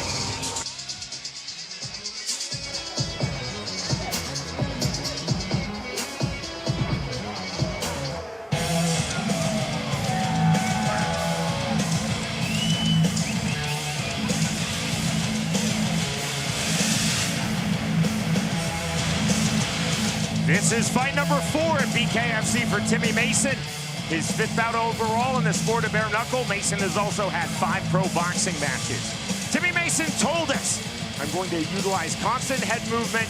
Mason said, I am really focused on not taking punches. I want to be patient. I want to be smartly defensive, and I want to keep landing clean, hard counters. Wants to make sure he throws a lot more straight punches now. Feels like he's a better boxer. Wants to utilize that jabs and then come back with a lot of 2-3s. Mason said, quick crosses and hooks off of my jab. I believe Mason told us I'm a better technical striker than AJ Craig. He is going to come forward, and I will land and often land on the counter as Craig comes forward. He wants to focus on where he's better. It feels like he's stronger than his opponent. He's bigger. He has better timing. He can utilize those things to get the knockout. Mason said, I have to be active with my jab. That's where I will gain my timing, and then straight punches flowing off of that active jab. So the first round definitely wants to download information, find the holes in his opponent's game, and then exploit them. Once again, Jeff Houston. Ladies and gentlemen, we are set for the next fight of the night. Scheduled for 5 2-minute rounds in the featherweight division. Presented to you by Blackout Coffee Company. Introducing to you first, fighting out of the red corner. Tonight he wears black and white. He stands 5 feet 6 inches tall. His official weight, 144.1 pounds. His BKFC record stands at 2 victories opposite a single defeat. Fighting out of Billings, Montana, here is AJ A-Train Craig. And across the ring, his opponent, fighting out of the blue corner. Tonight he wears red and white. He stands 5 feet 10 inches tall. His official weight, an even 145 pounds. His overall bare knuckle fighting record stands at 2 victories opposite 2 defeats. Fighting out of Helena, Montana, here is Timmy Mason. And our referee in charge of the action, Andrew Glenn. AJ Craig said of Timmy Mason's big punching power, if we go to round number 2, I think his power will fade markedly. Full handshake from Mason and Craig up to scratch. Round number 1, Montanan versus Montanan.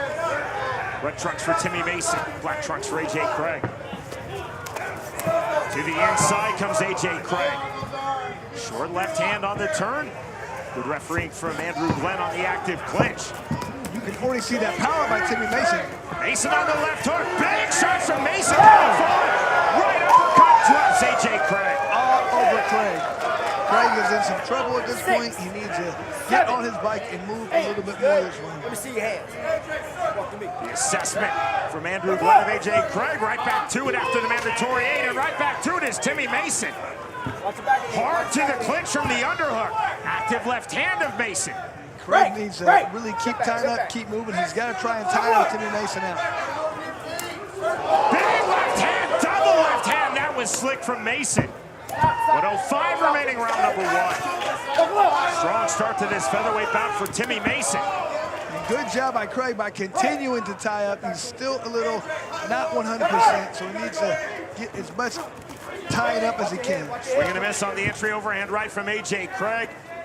Craig down here early stages of round number 1, most definitely trying to change the momentum, working to the inside. Heavy on the turn in the clinch, AJ Craig. This is exhausting pace. Look at Craig. He's already getting a little bit tired by continuing to try and move the bigger, stronger Mason around. Clean naked 2, rear left hand from Mason from southpaw. Mason on the right hand.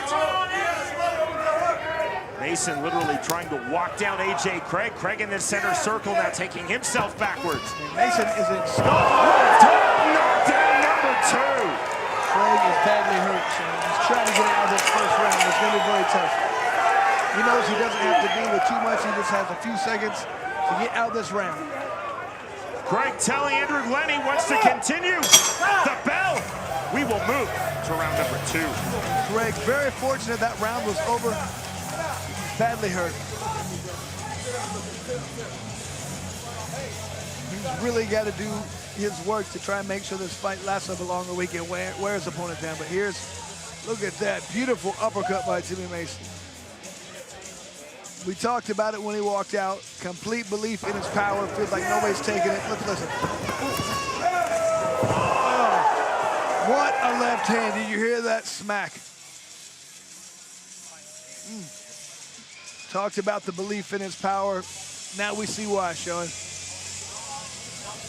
Go back to our fighter meeting. AJ Craig said, I know Timmy Mason has more punching power than me. I know he will be throwing big in round number 1. If we go to round 2, I believe you will see Mason's power really fade. 2 knockdowns recorded by Timmy Mason of AJ Craig in round number 1. And Chris, to round number 2 we go. Well, Craig has got to hope he's accurate in his assessment because he cannot continue to take those kind of shots. See the bounce of both fighters. Up to scratch, and now a medical timeout called by Andrew Glenn. Second appearance of the night from Dr. Don Muzzi. Oh. This fight is over, and the win for Timmy Mason. I mean, Mason just threw so many hard shots, man, and did so much damage in that first round. Hey, no, great job, man. Oh, yeah, we like you.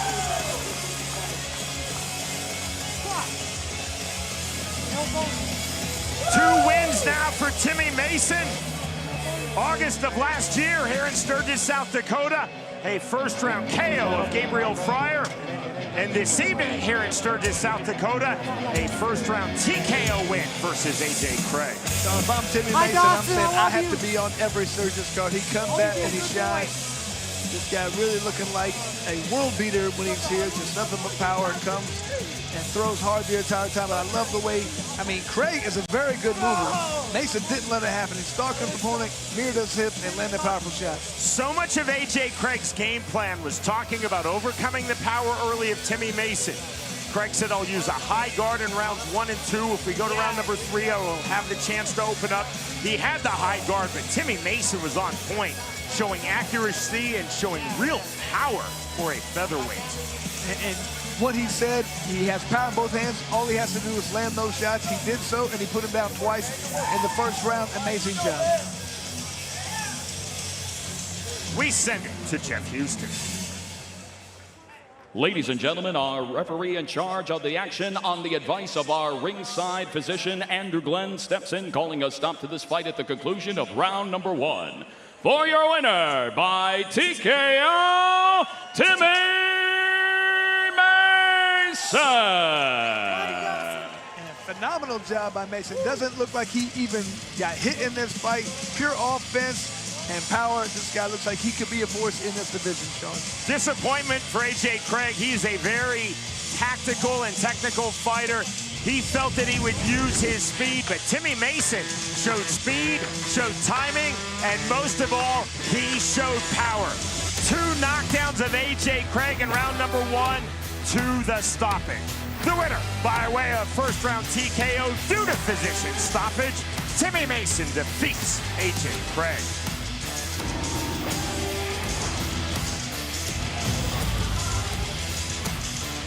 Live from Satellite 5, pure chaos today.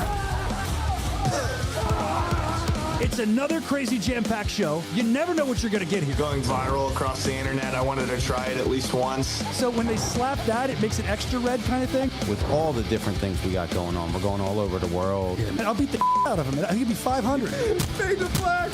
We're here to break news, and I'll break necks if I have to.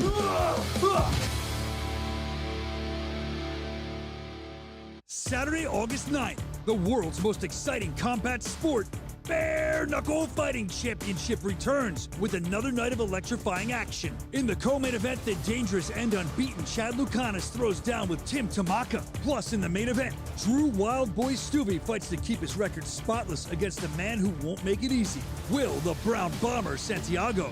Watch all the action live on the BKFC app. Download it at bkfc.com.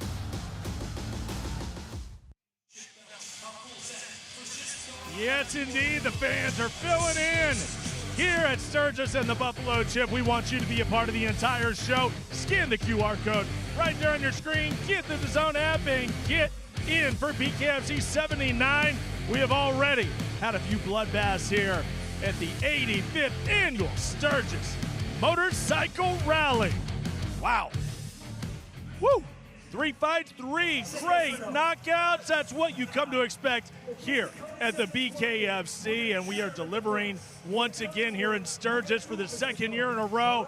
We have brought the baddest show on the planet here to the bikers. We got our main card starting shortly right there on the DAZN app, so if you haven't done it yet, get the DAZN app because you don't want to miss this entire show. An incredible co-main and main for that welterweight championship. But guess what? We're going to break a little news here tonight. Let's have a little bit of fun. Coming up in September, that's right, September 12th, we are back in Hollywood, and the main event is locked, loaded, on contract. It's Perdomo versus Adams, number 2, the rematch. A lot of controversy at the end of that fight. They're going to sort it out right there at the Seminole Hard Rock. BKFC.com to get those tickets. You'll be able to watch that live streaming on the BKFC app. Incredible night of fights there, and we got something brand new here for you. That's right. We love opening up brand new states for you in October. October 18th, we're going to the great state of Indiana. It's Hoosier State time, and it's going to be in Hammond, Indiana. BKFC Fight Night at the Horseshoe Casino there in Hammond. An incredible night. Excited to bring this bare knuckle fighting action to the great folks of the state of Indiana. And guess what? We're going back to Italy. We had so much fun the first time.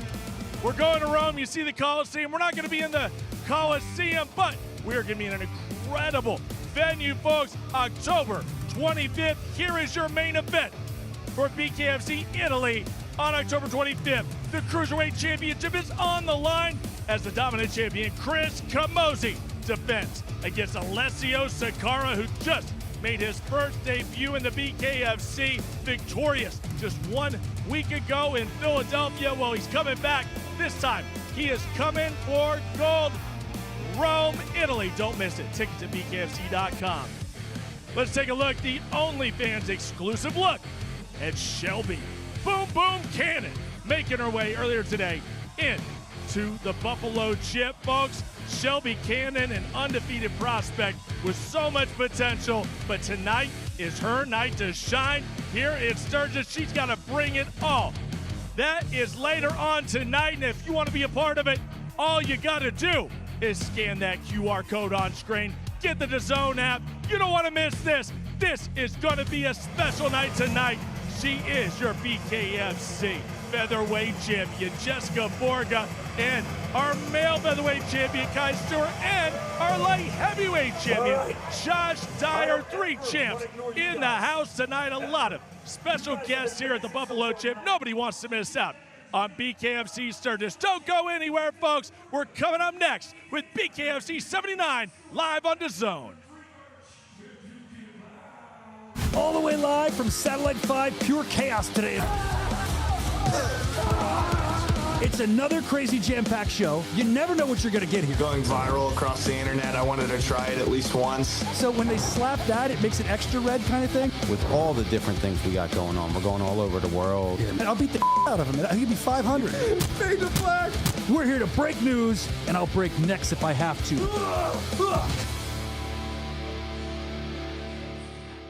Saturday, August 9th, the world's most exciting combat sport, Bare Knuckle Fighting Championship returns with another night of electrifying action. In the co-main event, the dangerous and unbeaten Chad Lucanis throws down with Tim Tamaka. Plus, in the main event, Drew Wild Boy Stubby fights to keep his record spotless against the man who won't make it easy, Will the Brown Bomber Santiago. Watch all the action live on the BKFC app. Download it at BKFC.com.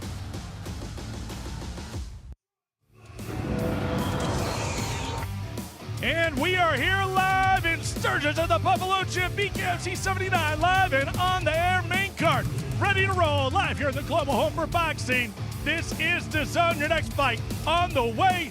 Let's go to your tail of the tape. Weight division. Trayvon Kroger versus Dan Pettit. Our tail of the tape is presented by Amnesia Vodka. And Kroger, 6'3", very tall for this weight class.